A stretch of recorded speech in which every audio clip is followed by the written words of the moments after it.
มีด่านยองย้อนหนามาถึงเสียงโปพระเป็นเจ้าอำสุดอำเสนอดีค่ะพี่น้องตั้งหลายเขาไม่สงค่ะ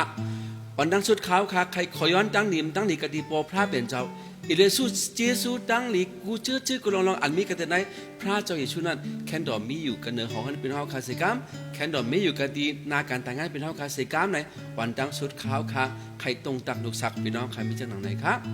พี่น้องเขาค่ะเมื่อปัดปุ่นวันศีลนั้น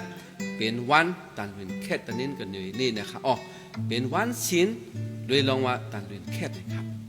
สัมปติมาสัมติเป็นวันเจ้าเยซูลูกก็ตั้งแต่ขึ้นเรียบขาออกในเกใ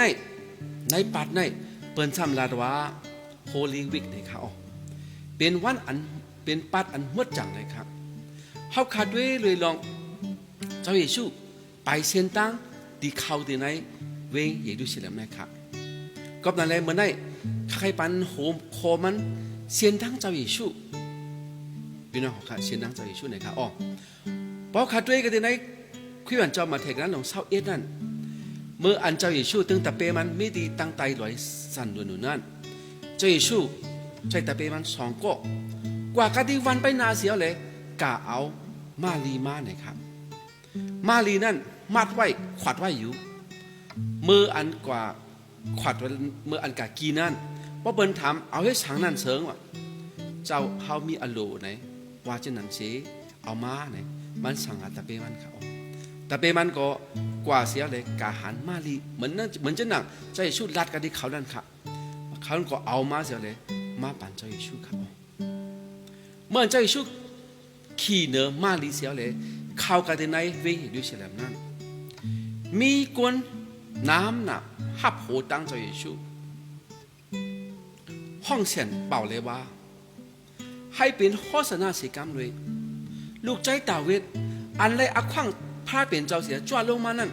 ให้มีหมุนพงสิกรรมเมืองกลางเขาให้เป็นโฆษณาสิกรรมเลยเขาเอากุดเอาหมุนเขาเอาสิ่งตั้งใหญ่นะเจ้าเลยเขายองโยเขาชิมวันที่เจ้าเยซูเขาที่ในเมืองนั้นเป็นดังอันสุนสันโมเมเลยเปิ้นว่าเป็นช้างไหนเป็นถามนั่นกวนลาดว่าอันนี้เป็นโปรเพตอันออกตีเมืองนาซาเรตมานานเขาว่าเช่นนั้นเขาทางเจ้าเยซูเป็นโปรเพตอันที่เกเซชอดเอาเขากันในมือที่ในกวนมิวรอมานั้นครับอันเขาพ้องเป่าว่าโฮชนะให้เป็นโฮชนะสิการอันวันนั้นใครว่าเกเขาขับพ้องว่ะเกเขาขับพ้องกันได้หลายกันได้ไตมือรอมาไหนเขามุงมองเจ้าเยซูตีมาเกเขาส่วนเปลี่ยนแค่อันวันนั้นเป็นทางนั้นตั้งมวลเสือตั้งอันอ่องเมียงนะครับว่าเจ้าอันตีมาเกเขาขันได้เขามายาวเป็นตั้งอันอ่องเมียงยาวในเขาเอาไหวไม้เสียในเขาเวียนเขาแพ็กที่ไหนเขาโจสูเจ้าเยซูวิขณะเมื่ออันเจ้าเยซูเลือกอันมันขี่ในเป็นสาวเป็นมาลีค่ะมาลีในเขาขาดด้วยดีนั่นเสิดีกองหลังมาลีในเหมือนมีไว้สารวักับเขาเจ้าเยซูใครเปียในเขาตั้งไตเขาในดีเนื้อดีเลยเป็นไตกันเนื้อสารวักับมาลีใครว่าอาจจะเป็นสังไงตั้งอันอวนอันชาติเดียมครับยาก็เจ้าเยซูเข้ากันในเวงเยรูซาเล็มเสียกาเฮ็ดตันชินเยติในจองพิกมันเขาตันชินเยอันวันนั้นเป็นสังครับเมื่ออันมันเข้ากันในจองพิกมันนั่นมันเลยหันก้นนำหนักไข่คู่ไข่เลี้ยงค่ะไข่นกตาดีเฮ็ดยิกบุกโซไข่โซ่ไข่เป็ดไข่สัตว์ที่สั่งอีกดังเรียกเงินที่ไหนจองปิ้งมันครับพี่น้องเขาครับเมื่อกี้นั้นเจ้าเยซูเป็นดังอันไม่ใจเป็นดังอันมองใจเป็นดังอันใจลำเสียเลย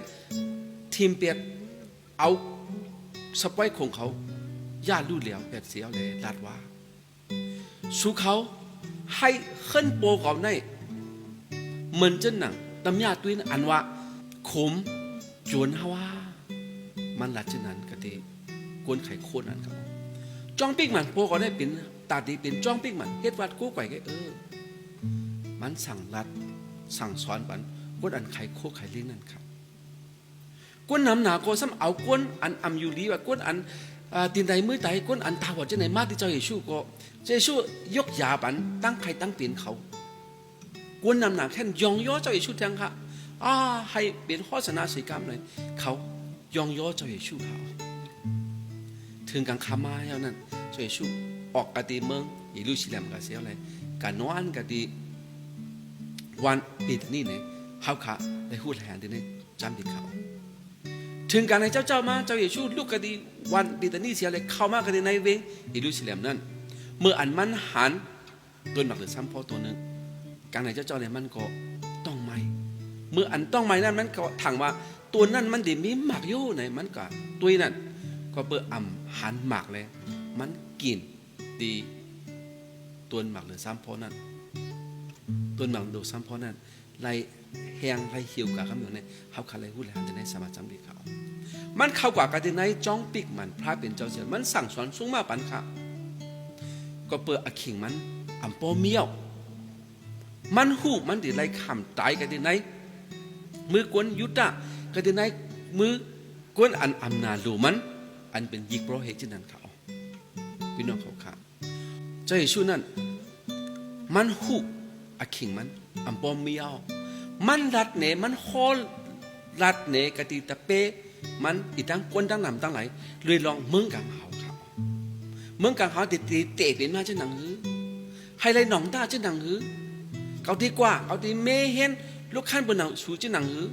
มันสั่งสอนชุ่งมาปันเลยลองเมืองกังเขายาวก็เน่าทรงโรกาลาคิงกาลากำเนื้อสุดได้ติเป็นมาเช่นหนังหือมันสั่งสอนชุ่งมาปันน้ำค่ะเพราะพัดด้วยดินในสมัชชาตินั้นวันนั้นมันก็มาขึ้นกติวันปีตานี้เสียเลยมันมาเข้ากินที่เฮินชิมุนอันเป็นก้นตุดให้ครับเมื่อก่อนร้านนั้นเป็นตุดเดี๋ยวนั้นมันหายกว่าเลยเจ้าเยซูมาเข้าย่างดื้อที่เฮินมันอันเป็นชิมุนให้ครับเมื่อคิงนั้นนางมารีเอาน้ำหอมอันเทกกันอันเทกาดันตินารี3 ปักนั่นมันมาต่อยเดี๋ยวเสียอะไรมันเอาน้ำหอมนั่นถอกใส่เนื้อโหเจ้าเยซูครับเมื่อคิงนั่นกวนตะเปมันต่างอาเปียดกันเนื้อนางมารีอันน้ำหอมอันเทกานั่นเฮ็ดสั่งในเมื่อมาเฮ็ดเป็นหลอกๆลายลงเปใครเลยปานกวนอยากกวนผ่านลี5เขาละเช่นนั้นครับคุยกันหนาเจ้าเยซูผู้มันน้อหัวใจเขาครับเจ้าเยซูรัดว่าเตะมันล้อย่ามันล้อมันเอาน้ำมันในช่วยตูตายเขาตาตูตายเขาไหนเจ้าเยซูรัดกะติตะเปมันเจ้าเยซูตีตายยาวเนี่ยมันนำเล็กเล็กขนาดปานกะติตะเปมันเขาแทงวันหนึ่งเจ้าเยซูว่าเขากว่ากะติจอมปิกมันสั่งสอนสูงมากครับก็ไม่เจ้าเยซูก็รัดตีตะเปมันเนาะเมเฮนตาที่กินไปตะขามันสั่งตะเปมัน2 ก้อปีที่ดูตึงย้อหันคือกับแม่ย่าสาซับไว้มันเขากว่ากันที่วันนั้นนั่นชัวร์ที่ได้ทบหันกวนก้นหนึ่งปาโมเขาอันกวนปาโมนั่นเขาก็แต่ไหนก็สุกะจอมย่าก็ถามเลยว่าอันเจ้าเขาดีกินลูกค้าในมิกะลายในมันดินเนไหนมันรัดกะทิตะเปมัน2 ก้อนั่นเสียอะไรจะตะเปมัน2 ก้อกว่าแม่ลูกค้าตัดกินเขาถึงกลางคำมาเจ้าเยซูเลยตึงตะเปเจ้า12 ป้าขึ้นกว่ากันเนอลูกขั้นอันสูงนั่นเสียเลยกากินเขาเดือนสุดหญ้าสาสาด้วยนั่นครับยาวก็มันเอาเขาม้วนไหลมันสุดต้องเสียเลยมันปั่นไว้เจ้าตินนั่นก็เขาขากระรู้เลยหันครับมันเอาน้ำหมักสปีเสียเลยมันก็ลาดว่าอันนี้เป็นน้ำหมักสปีได้เป็นเหมือนหนังเลือดเขาได้ถอกย่อยปั่นปุนสูมันปั่นไว้เจ้าที่ตะเปมันยาวก็พี่น้องเขาครับมันช่วยขาปั่นตะเปมันเนี่ยเขาอะไรพูดเลยหันนั้นครับเหมือนเขากินหญ้าสาซับไปอย่างนั้นเสียเขาห้องความเสียได้เขาออกกว่าดีเฮินนั่นเสียเลยเขาดีขึ้นกว่าเนื้อตาลเวนเต่าน่านตีหิมนั่นมีกิดาเชมันอุ้ยหิมเจ้าเยซูเขาก็ดีในกิดาเชมันอุ้ยหิมสุดต้องเขา เจ้า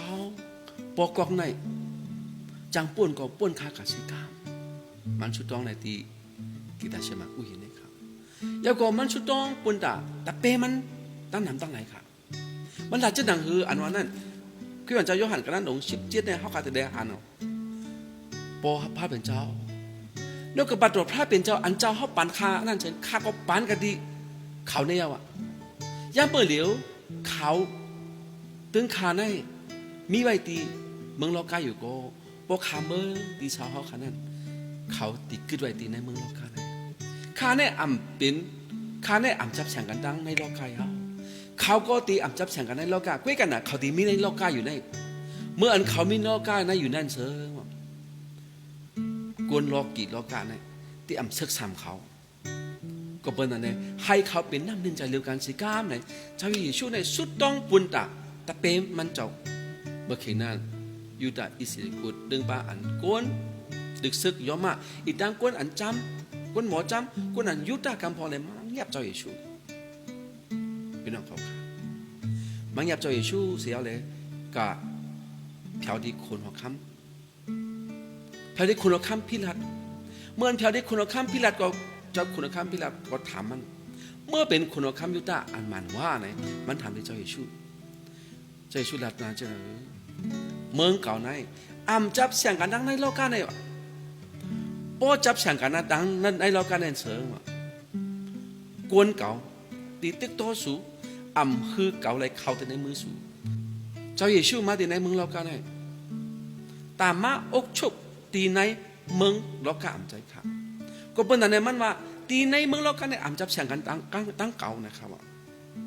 เขาข้าก็อ่ำจับเสียงกันในโลกาเขาขาเป็นจับแสงกันดังเจ้าเยซูเลย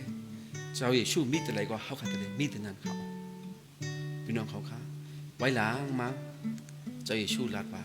เก่าในอ่ำจับแสงกันดังในโลกาในก็เป็นนั่นเนี่ยเสียงดังเจ้าเยซูอันนี้ต้องสีวันในขานะมันยากตัวกับน้ำครับก็เป็นนั่นเนี่ยพี่น้องเขาค่ะเขาขาอยู่ในเมืองโลกาในเสียงดังเขาขาตีมีอยู่ค่ะอ๋อให้เขาขาก็เย่ากันงั้นเขาขาสิครับเขาขาในอ่ำจับแสงกันดังในโลกาในเหมือนนั่นน่ะเจ้าเยซูตรัสว่าเขาก็อ่ำจับแสงกันดังในโลกาในเลยก็กันน่ะเมื่ออันเขามีดีในเมืองโลกาอยู่นั่นปันเขาปันเอ็นแห้งเขาปันเขาเป็นน้ำหนึ่งใจเดียวกันสิครับเจ้าเยซูตึกสู้ต้องปันเขาขาอยู่เขาเมื่ออันเจ้าเยซูขึ้นเหนือสารวักับมันก็ได้คำตั้งอันป้อเย็นไล่คำตั้งอันทุบเนื้อไล่สิกไล่ย่อยบุญดาเขาขาเลือดไล่ตกบุญดาเขาขาพี่น้องเขาขาถูกดีคุกใจไรใครใจทบด้วยเจ้าเยซูในมาตีในเมืองเรากะเสียนตั้งมันอันมันไล่คำอันมันไล่เหยียบยามนั่นมันว่ามันอ่ำจับแสงกันนะในโลกานั้นก็เขาขาก็เปลี่ยนกวนเจ้าเยซูเลยเขาขาก็อ่ำจับแสงกันนะเมืองโลกาในเมื่อเขามีอาคิงเขาขาโลเอาเอ็นเอาแห้งชุดจับชุดจูกะทิพระเป็นเจ้าสิกรรมไหนวันเหมือนไหนถ้าใครปันเอ็นปันแห้งพี่น้องค่ะมีเจอหนังไหนคะให้พระเป็นเจ้าปันตั้งนี้ตั้งนี้พี่น้องค่ะตัดเสียอำนาจสิกรรมเลยอาเมนค่ะ